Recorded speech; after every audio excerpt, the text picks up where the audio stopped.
આજે હું તમારી સાથે શેર કરીશ આખું વર્ષ સ્ટોર કરી શકાય એવા કેરીના ખાટા અથાણાની રેસીપી। તો આ કેરીનું ખાટું અથાણું બનાવવા માટે મેં અહીં 500 ગ્રામ રાજાપુરી કેરી લીધી હતી અને એના આ રીતે નાના નાના પીસીસ કરી લીધા હતા। તમને જે સાઇઝમાં જોઈએ એ સાઇઝમાં તમે પીસીસ કરી શકો છો। હવે ત્યારબાદ હું એમાં નમક એડ કરીશ, હળદર એડ કરીશ અને બંને એડ કર્યા બાદ હું વ્યવસ્થિત મિક્સ કરી લઈશ અને મિક્સ થઈ ગયા બાદ એને હું એક પ્લેટ ઢાંકીને એક રાત માટે એટલે કે 24 કલાક સુધી પલળવા દઈશ। એટલે જે કેરી છે એ સરસ સોફ્ટ થઈ જશે અને હળદર મીઠું બંને કેરીમાં ચડી જશે।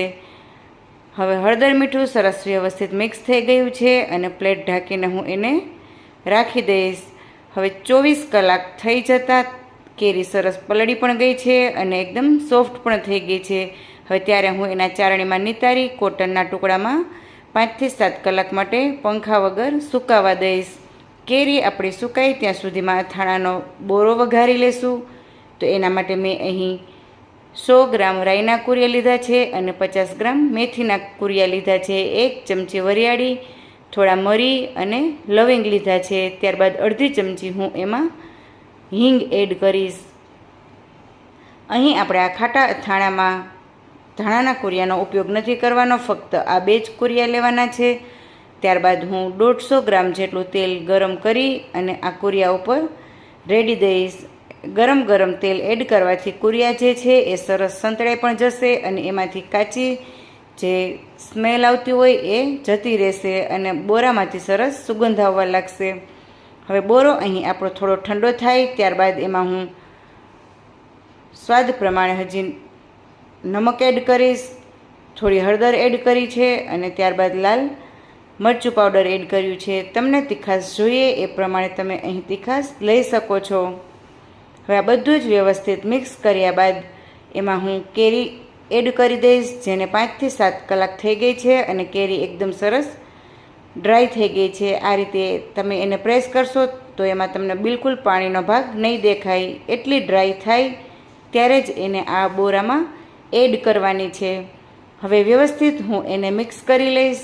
તમે જોઈ શકો છો એકદમ સરસ, જોતાં જ ખાવાનું મન થઈ જાય એવું આપણું આ ખાટી કેરીનું અથાણું બનીને તૈયાર થયું છે। હવે આ અથાણું સરસ વ્યવસ્થિત કમ્પ્લીટ બનીને થઈ ગયું છે ત્યારે હું એને 1 દિવસ માટે આ મોટા વાસણમાં જ રહેવા દઈશ અને 1-2 કલાકના સમયના અંતરે હું એને હલાવતી રહીશ, જેથી કરીને કેરી ઉપર આ જે બોરો છે એ વ્યવસ્થિત ચીપકી જાય અને ત્યારબાદ જ હું એને બરણીમાં ભરીશ। હવે અથાણું મિક્સ કર્યું એને 24 કલાક એટલે કે 1 દિવસનો સમય થઈ ગયો છે, 1 દિવસ અને 1 રાતનો। તમે જોઈ શકો છો અથાણું એકદમ સરસ મિક્સ થઈ ગયું છે અને મસાલો પણ સરસ કેરીમાં ચીપકી ગયો છે। હવે ત્યારે હું એને એક બરણીમાં ભરી અને એને આખું વર્ષ માટે સ્ટોર કરી લઈશ।